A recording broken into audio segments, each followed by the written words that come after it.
Force acting on a moving charge in a magnetic field. अभी अपन ने पढ़ा था force acting on A current carrying wire placed in a magnetic field.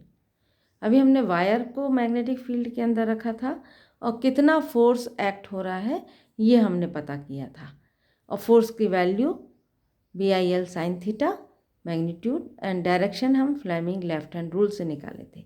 अब हम magnetic field ले रहे हैं, बट अब उसके अंदर हम एक वायर नहीं रख रहे हैं, एक चार्ज पार्टिकल रख रहे हैं, जैसे प्रोटॉन है, इलेक्ट्रॉन है ना, ये अल्फा पार्टिकल हैं, बीटा पार्टिकल्स हैं, ये सब चार्ज्ड पार्टिकल्स हैं।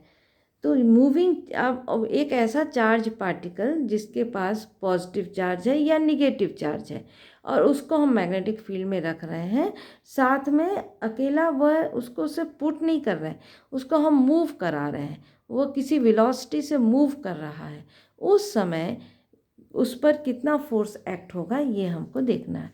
तो जैसे हम मैग्नेटिक फील्ड लगाए थे वैसे ही एक मैग्नेटिक फील्ड लगा रहे हैं। पूरा हॉर्स शू मैग्नेट नहीं बना रहे, हम सिर्फ नॉर्थ पोल और साउथ पोल ले रहे हैं। ये एक बड़ा सा हॉर्स शू मैग्नेट है यहाँ पे, जिसके कारण से यहाँ पर एक मैग्नेटिक फील्ड बन रही है, और इसका डायरेक्शन जो है मैग्नेटिक फील्ड लाइन का वो नॉर्थ से साउथ डायरेक्शन में है। अब यहाँ पर हमने क्या किया, एक चार्ज पार्टिकल लिया, जैसा हमने बताया इलेक्ट्रॉन प्रोटॉन में पॉजिटिव चार्ज, इलेक्ट्रॉन में नेगेटिव चार्ज, अल्फा पार्टिकल में पॉजिटिव चार्ज, बीटा पार्टिकल में नेगेटिव चार्ज। तो इस तरह से यहाँ पे चार्ज पार्टिकल हमने रखे।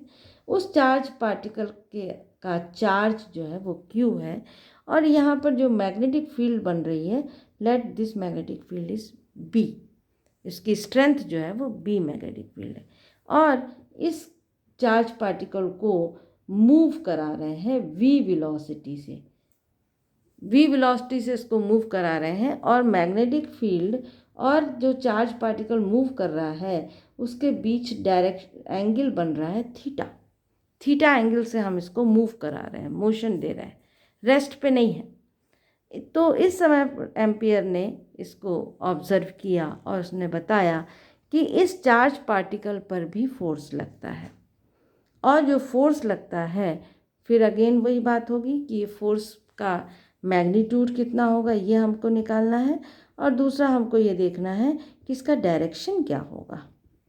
तो यहाँ पर ये देखा गया कि मैग्नीट्यूड की जो वैल्यू है फोर्स की वो भी 4 फैक्टर्स पे डिपेंड कर रही है। फर्स्ट, मैग्नेटिक फील्ड कितना लग रहा है, सेकंड, चार्ज पार्टिकल पे कितना चार्ज लगा हुआ है, 2 कूलाम चार्ज है, 4 कूलाम चार्ज है या उससे ज़्यादा चार्जेस हैं, तो चार्ज की वैल्यू कितनी है, कितनी स्पीड से ये मूव कर रहा है, स्पीड वेलोसिटी कितनी है, और फोर्थ फैक्टर है एंगल साइन थीटा। इसमें से इस 4 फैक्टर में से कोई भी एक फैक्टर यदि मिस हो गया तो फोर्स नहीं लगेगा। Means if B is equal to zero means magnetic field नहीं लग रहा है, तो उस समय भी फोर्स ज़ीरो होगा। यदि चार्ज है ही नहीं, चार्ज पार्टिकल नहीं है, हमने न्यूट्रॉन रख दिया, न्यूट्रॉन पे तो कोई चार्ज नहीं होता, तो उस समय भी कोई फोर्स नहीं लगेगा।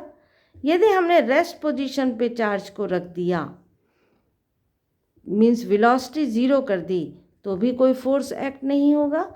फोर्थ, यदि हाँ theta is equal to zero कब होगा, जब ये दोनों B एंड Q वेलोसिटी का डायरेक्शन दोनों एक दूसरे के या तो पैरेलल हो या एंटी पैरेलल हो।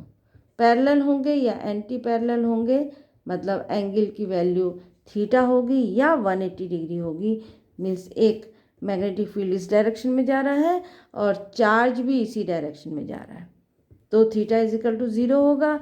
और यदि मैग्नेटिक फील्ड इस डायरेक्शन में जा रहा है, वेलोसिटी इस डायरेक्शन में, चार्ज इस डायरेक्शन में जा रहा है, तो यहाँ पर एंगल जो होगा वो 180 डिग्री बनेगा। और दोनों ही कंडीशन में ये फोर्स जो होगा वो ज़ीरो होगा, क्योंकि साइन ज़ीरो और साइन 180 भी ज़ीरो होता है।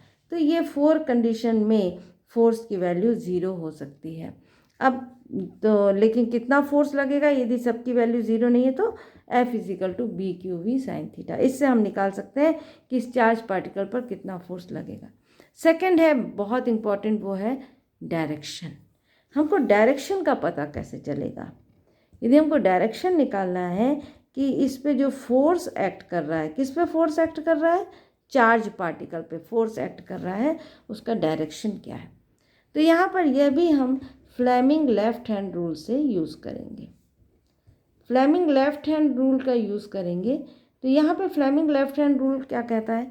उसमें तो ये कहता है कि एक मैग्नेटिक फील्ड का डायरेक्शन है, दूसरा करंट का डायरेक्शन है, और तो थर्ड जो है वो फोर्स का डायरेक्शन होगा XYZ डायरेक्शन में।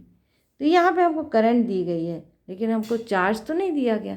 तो यहाँ पर हम जो चार्ज, यदि पॉजिटिव चार्ज है, Q यदि पॉजिटिव चार्ज है तो जिस डायरेक्शन में चार्ज जा रहा है वही करंट का डायरेक्शन होगा। यदि Q पॉजिटिव है तो मीन्स अल्फा पार्टिकल है, यदि तो अल्फा पार्टिकल जिस डायरेक्शन में जा रहा है, क्योंकि मूव तो कर ही रहा है, उस डायरेक्शन को करंट का डायरेक्शन मानेंगे। लेकिन यदि निगेटिव चार्ज है, जैसे इलेक्ट्रॉन है, बीटा पार्टिकल्स हैं, तो वो यदि इस डायरेक्शन में मूव कर रहे हैं तो करंट का डायरेक्शन इसका अपोजिट माना जाएगा। तो पॉजिटिव चार्ज है तो जिस डायरेक्शन में पॉजिटिव चार्ज जा रहा है वही डायरेक्शन करंट का डायरेक्शन होगा। लेकिन यदि चार्ज नेगेटिव है तो वह आई का डायरेक्शन उल्टा कर देगा, आई इस डायरेक्शन में बन जाएगा, पहले ऐसे जा रहा था तब इधर हो जाएगा। तो ये अपने को ध्यान रखना है। बाकी same Fleming left hand rule लगेगा। यहाँ पर मैग्नेटिक फील्ड का डायरेक्शन है और इसके परपेंडिकुलर डायरेक्शन में यदि करंट है तो फोर्स जो होगा वो उसके परपेंडिकुलर डायरेक्शन में लगेगा फ्लेमिंग लेफ्ट हैंड रूल में। तो यहाँ पर हम देखें, यदि ये मैग्नेटिक फील्ड को शो कर रहा है और इस डायरेक्शन में चार्ज, पॉजिटिव चार्ज मूव कर रहा है तो इस डायरेक्शन में फोर्स एक्ट करेगा। तो ये हम निकालेंगे force acting on a moving charge in a magnetic field.